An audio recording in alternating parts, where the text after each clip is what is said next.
The first version of your book is probably going to look very different to the last, but that's okay.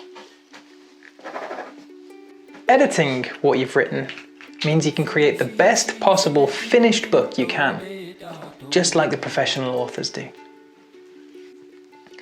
Since you started, you've probably made loads of changes to your story, but now's the chance to make those final improvements, add those finishing touches.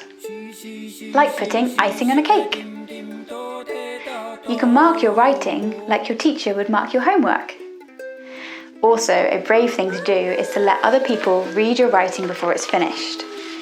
Getting opinions from your friends or your teachers will let you know if your story makes sense to other people. Now's the chance for everybody to help each other.